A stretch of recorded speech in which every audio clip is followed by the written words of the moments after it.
If you knew me 10 years ago, you would have never thought that I would have this YouTube on personal finance and teaching people about money because I sucked with money so bad. But I think that's one of the reasons why I'm so good at this and why I'm so passionate about this is because I've been there. I'm not talking from a high horse. I'm not talking from someone that, has this finance degree and has, all this, always been great with money. No, I'm able to talk about this because I sucked with money so badly. If you're stuck in an endless cycle of credit card debt and you want some actionable ways to get out of credit card debt without having to sell your soul, without having to go to extreme measures like never buying coffee and selling half of your things, then this is the video for you. We're going to go over how to actually get rid of your credit card debt, how much you're actually paying in interest, because a lot of times we just put our blinders on and don't want to see, and some practical things that you can do. I have some resources as well for you. So for example, if you have a credit card and it has $1,000 balance on it, and it has 22% interest rate. Your minimum payments are $25 a month. After that first year, you've paid a total of $300 and $210 of that has gone to interest. So only $90 of that $300 has actually gone to bringing your balance down. After year 2, you've paid a total of $600 and $420 of that $600 has gone to interest alone. After year 3, you've paid a total of $900 in monthly payments and a total of $630 has gone to interest. Now, let's skip to year 5. Year 5, you have paid over $600 in interest on a $1,000 purchase. That's almost doubled after 5 years. So that is the gravity of when you're buying something on a credit card and you're not paying the full balance, you're only paying the minimums, you are paying so much more for it than if you were just to pay it off every month or use your debit card. So when we are actually looking at the numbers of our credit card debt, it is mind-blowing of how much we're really paying. Now, I understand that sometimes we get in this cycle of needing to get until payday and to living off your credit card for a couple days, and then you're like, I'm going to pay them off when I get my paycheck, and then other bills come and other things come up, and then you don't pay them off, and you're like, okay, I'll just pay the minimum balance. Next month, I'll pay them off in full. And that cycle repeats itself, and next thing you know, it's been months and months and months, and you're only paying the minimums, and you think, you know what, it's okay, I'll deal with it later, it's fine. But that interest adds up so quickly, especially if you're paying 22-24% of interest on your credit card. So first, what are we gonna do? We're gonna track our spending. And I know that tracking our spending, it sounds so exhausting and it's hard, but when you're tracking your spending, it's like a built-in accountability partner. It's seeing visually, okay, this is what we're spending every month. Yeah, you can scroll through your credit card statement and be like, okay, yep, here. But when you're actually transferring those payments, those charges to a spreadsheet or to an app or pen and paper, you're visually seeing and you're visually writing it down. Just like in school, when you're learning to memorize something, a lot of times we'll write it down and it ingrains in our head better. When you're logging your purchases, it is really going to hit home of being like, holy cow, that's an Amazon charge after Amazon, Target, Chick-fil-A, Wawa. And these little charges, they add up quick. So when you're tracking your spending, you're able to visually see what you're spending. I have a free 7-day money challenge for you that's going to also help you to really dig through and see what you can do to cut back. This challenge is designed to help you free up $500 in your budget. So that way you can start putting that and paying off your bills on time and paying your credit card payments in full. It's amazing how little things creep in, and this challenge is really going to help you to cut through and see, okay, you know what? I can make this little sacrifice and not have to cut out coffee totally, but I can make a little sacrifice here and there. For example, we started doing cold brew at home. I have a little cold brew maker, and my husband and I, we compromised that he now does that 3 days a week because it has 3 servings in it, 3 days a week versus going to Starbucks every single day. So he's still able to go to Starbucks twice a week, but he's able to save, that's $15 a week right there in savings. Now that savings adds up quick, that we are able to add that to whatever goal that we're working on. And so if you are wanting to put that $15 a week towards your credit card payments and paying extra, that's going to be amazing. And that little thing is going to help a lot. So not saying that we want to go cold turkey and cut out everything and rice and beans and all of that, but what little changes can you make that are going to make a big difference? Or instead of eating out 5 days a week for lunches with your coworkers, maybe bringing lunch 1 or 2 days a week, and or 4 days a week and having Friday lunches with your coworkers to get that treat and that unwind with your coworkers. So little things that you can cut out. This challenge is going to help you do it. So I'll have a link for you down below in the description. I will have a full blog post on this as well that goes into even more detail on all of these strategies. But if I talk about everything in that blog post, we'd be on here for 45 minutes. So I'll have it linked for you down below in the description. Now I want to say that budgeting isn't designed to make you feel restricted and make you feel like you need to cut everything and super limiting. Budgeting is for awareness. Budgeting is so that way you can visually see what you're looking at, visually see how much money is coming in, how much money is coming out, how much money you have left over. I am still budgeting and we are debt-free. We've been debt-free for years, but I still budget because I like to see, okay, where are we at in the month? What are we looking at? And I can see throughout the month because I track my purchases every couple of days. I can see throughout the month, okay, you know what? We're getting really close to the grocery budget. Let's cut back a little bit, or let's eat from the pantry this week. But if I wait until the end of the month, we're not tracking at all, oh, maybe we'll do better next month. No, if I'm tracking throughout the month, I can adjust as I need to. And then also with that, at the end of the month, I finalize my budget. I make sure that everything is accounted for, and then any money left over, that goes to my goal. So that's going to go to the credit card debt. That's going to help to pay that off and making an extra payment versus it just sitting in your checking account or savings account and, oh, it'll be a buffer. That's not going to help you hit your goals fast. That's going to just be able to get you in this coast mode. But if you're finalizing at the end of the month and you see, hey, we have an extra $23. Hey, we have an extra $363. Whatever it is, put that extra money towards your goal. Put it towards a credit card. Make an extra payment right there. And don't be afraid to make little payments throughout the month. When I was paying off my student loans, I would make weekly payments extra. Or if I got, a little side hustle gig of babysitting or whatever it was, I would make a payment right then and there and put that towards my debt. Those little things are going to add up quick. Next is you want to choose your debt payoff method and stick to it and focus on only one debt at a time. So many times I see people have 6 credit cards and they were like, oh, I'll put $10 extra towards each credit card and pay them off that way and make progress that way. No, you want to focus on one. So you're going to list all of your debts and focus on one of those credit cards and then pay the minimums on the other until that top one is paid off. Then close it out, stop using it, and then focus on the next, and then focus on the next, and then focus on the next. Now, there is different debt payoff methods. So the debt avalanche, the debt snowball, the debt tsunami, the windfall method. There's so many different methods. With credit card debt, I personally like the avalanche. The debt avalanche method, and I have a full video explaining all of these as well that I'll have linked for you. The debt avalanche is going to focus on interest rate. With credit card debt is basically, as far as I know, the highest interest rate out there for the most part for the average person. So you're looking at 20-something% interest for credit card, and then student loans, maybe 5%, cars, maybe 10%. And so you want to focus on the highest interest rate because like we talked about in the beginning, that high interest rate is going to be charging you $600 over a couple of years for just $1,000 purchase. So we want to knock that credit card out. So just to really quickly go over them, but I have that full video for you as well. The debt avalanche is going to focus on your highest interest rate, paying that off quickly and then focusing on the next and paying minimums on the remaining.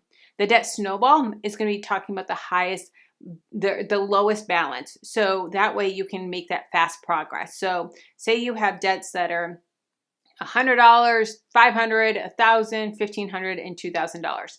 So you're going to focus on that first lowest debt, pay that off, and then once that paid off, then you go to the next debt. So that way you get the momentum, and then slowly it's going to build a snowball and pay off faster. The debt tsunami is debt that has the most emotional baggage. So maybe you have a personal loan with your in-laws, and every time you see your in-laws, they're nagging you, and you are just like, nagging. And so that one has an emotional tie to you that you just want to get out. Or maybe you have a debt with a spouse, an ex-husband or an ex-wife, and you want to just get it done with because every time you see that debt, it reminds you of that person and you just want it done. So those are some of the popular debt methods. But like I said, for credit card debt, I definitely recommend the debt avalanche. The next way you can pay off your debt fast is by challenging yourself, doing a savings challenge. I absolutely love savings challenges, and I have some videos on savings challenges down below in the description. But I have one that I just created a new printable for you, and I'll have it linked for you down below in the description so you can download this printable for free. But this is the pay off what you spend debt challenge. How the challenge works is you're gonna pick a category in your budget. Say your category is eating out. Every time you go to eat out, you have to double that and send that to debt. So for instance, if you are going to be spending $11 at Chipotle, actually $15 because Chipotle prices have increased quite a bit since I've been there last. So Chipotle, I don't like cilantro. Anyone else not cilantro? And you can't get plain white rice at Chipotle anymore. So I don't go there anymore because I'm one of those Chipotle, or cilantro tastes like soap to me. But okay, so say you go to Chipotle, it's $15. If you cannot afford in your budget $30 for Chipotle, you're not going to go. So what you're going to do is you're going to spend the $15 at Chipotle, enjoy your cilantro, enjoy your meal. Then you're going to also transfer $15 towards your credit card, whatever credit card you're working on. And then next you go to Chick-fil-A and you spend $12 at Chick-fil-A. If you cannot afford $24 in your budget, then you're not going. So you're going to spend the $12 on Chick-fil-A, and then you're also going to transfer or pay off $12 on your credit card. Just make a little payment to principal only on your credit card. So at the end of the month, you can do this sort of halfway or once a week if you want to add them up and just go once a week, or maybe right there while you're waiting for your food, you make an extra payment towards your credit card on your phone.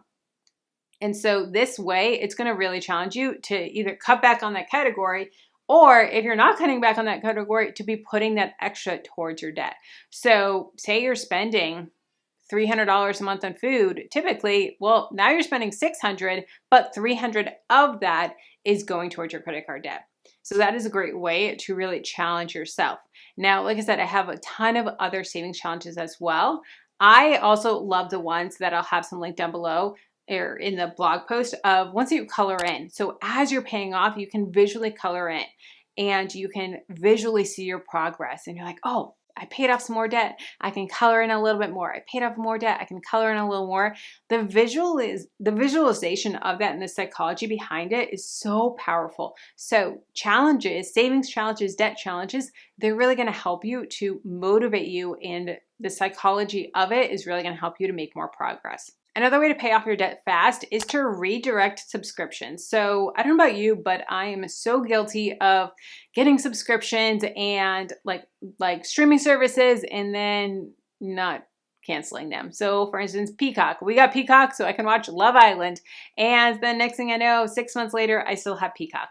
So going through your subscriptions and then transferring that to a debt. So you already have it that you're paying that amount monthly. So what you're going to do is cancel it.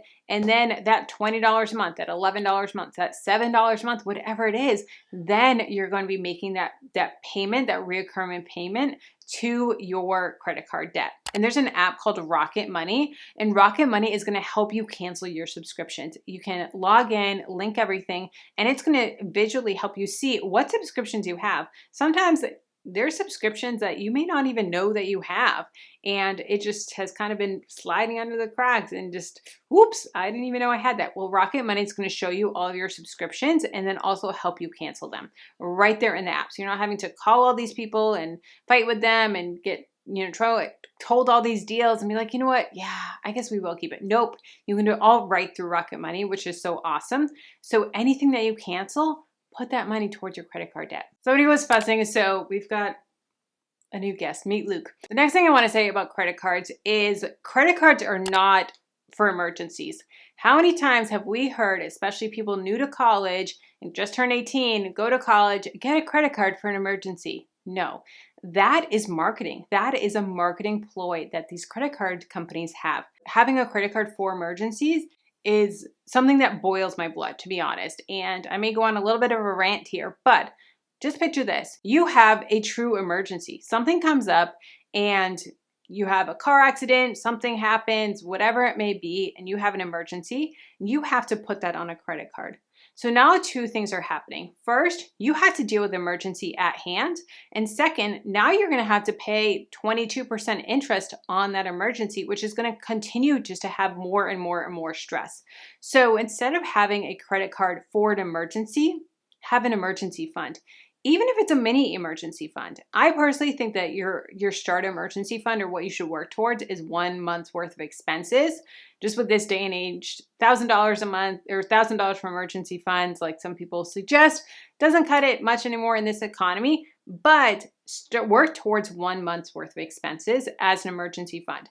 But even if you're not there yet, then just start with a few $100s. A couple $100 as an emergency fund is really going to help. I recommend keeping it in a high yield savings account like CIT Bank or Ally Bank, and then you can earn about 4% interest on it, and you're actually earning some money while it's just sitting there. So I love keeping my emergency fund in a high yield savings account, but you can also just keep it in your checking account too if you don't want to do a high yield savings account. But have a couple $100, $1,000 a month worth of expenses as an emergency fund so you're not relying on a credit card, and really work towards that goal of getting there so that way you're not paying 20-something% interest in case of an emergency, and then you have twofold of stress. The emergency itself and then paying that interest, that is stressful. If you're listening to all of this and you're feeling defeated, I want to give you some peace of mind and I want to encourage you. Don't feel defeated. Trust me, I know that it's overwhelming. I know that it's stressful, but pick one goal, pick one thing to work on. And then once you've got that, then do another and do another. So maybe today your step is to pick a debt payoff plan and say, okay, this is what I'm going to do. I'm going to go with the debt avalanche. Or maybe today is figuring out how much debt you owe and writing down the numbers and saying, okay, these are all the debts that I have. I know that I have some people are like, I know I have credit cards out there, but I don't even know how much debt I have. Go through and write down how much debt you have, what's the minimum payment, and what's the interest rate of that debt. Figure it out. And that may be your one thing that you're doing today. Or maybe it's starting a budget, getting on a written budget, or connecting with Rocket Money, or downloading my 7-day savings challenge to $500 in your budget. Figure out one thing that you're going to do today and do one step at a time. Don't try and do it all today. Don't get overwhelmed with it, but just step by step, what are you going to do? I have all of this laid out in that article down below as well. So that way you may watch this and be like, all right, I'm motivated and going, and then I don't know what to do. What do I do? You can go back to that article and read it. The next way to pay off debt fast is to pair your debt payments with your daily habits. I love the book Atomic Habits by James Clear. It is such a great book.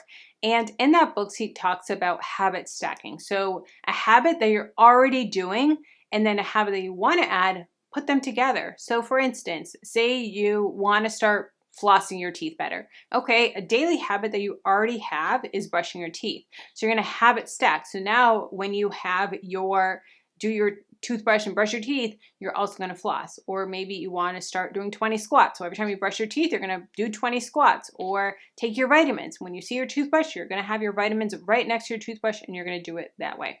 So you can do this with debt payment as well. Maybe every time you fold laundry, you transfer $2 to your debt payment. Maybe every time that you eat out, you transfer the same amount. Just like in my challenge, my debt payoff challenge that we talked about a couple minutes ago. You can transfer it then. Or every time you work out, you transfer $5 to your debt payment. So any daily habit that you're doing or weekly habit they're already doing, that the habit's already formed, add paying off debt to that habit, and it's going to help it to go so much faster. The next way to pay off debt, and I come with a grain of salt with this, is to do a debt payoff sprint.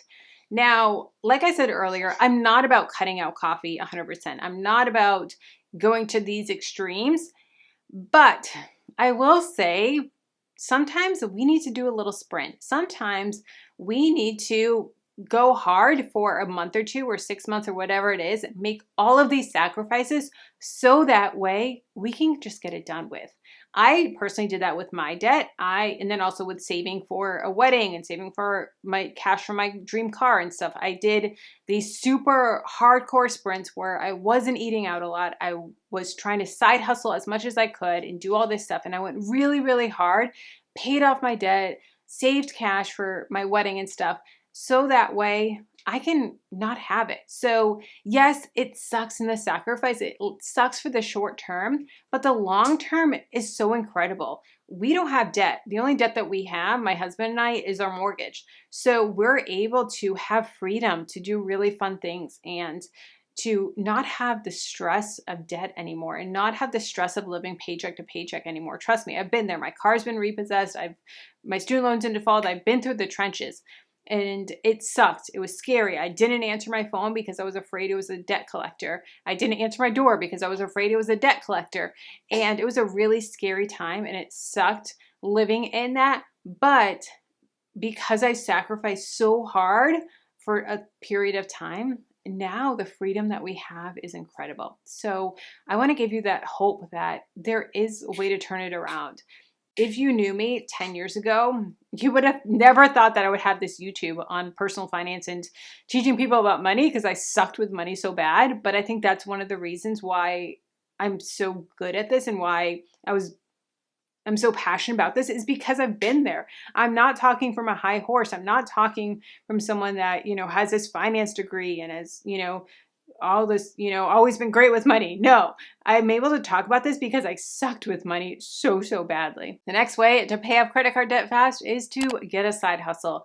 I am so passionate about side hustles, and I started this YouTube channel as a side hustle, and now it's turned into my full-time job or full-time income job. I don't work full-time hours, trust me, not with a baby and a toddler, but I am all about using the skills that you already have and let's find a way to monetize them. That is one of my hidden passions, and something that, like, a hidden skill that I have is I can have a random conversation with someone and we can uncover what skills they have and how to make money from those skills, whether it's selling an ebook and making passive income, whether it is being a virtual assistant if you're really organized and want to help behind the scenes of someone, or you're doing calendar management or social media management, or maybe you want to start a YouTube channel or a blog or a podcast or sell courses or do coaching. Whatever it may be, we can help you figure out those skills and how to monetize it. I have a full guide on helping you to work through that. It's editable. You can fill it in and right on your phone or computer or tablet. And it's going to help walk you through figuring out what side hustle is best for you and then how to get that started. So I'll have that linked for you down below in the description. But find ways to make extra money. Now, it doesn't have to be $5,000 a month that you're making extra. Maybe a couple $100s a month extra, that's enough. And that's something that you can do right from home. All you need is an internet connection for all of these online side hustles that I help with. But just couple $100s a month, that can really make a huge difference on paying off your debt fast. This video is getting long, so I'm going to stop it here, but remember, I have the article down below in the description. I also have those free resources down below, the side hustle guide, the $500 in your budget, the debt payoff challenge, all for free down below in the description box. And then also Rocket Money, the spreadsheet that I use and love. I'll have that linked for you as well. And let's keep the conversation going. If you want to see a video on side hustles that you can do from home, I go over them, explain them, check out this video here. And if you want to see how to stop living paycheck to paycheck, practical things that you can do to stop that cycle, check out this video here.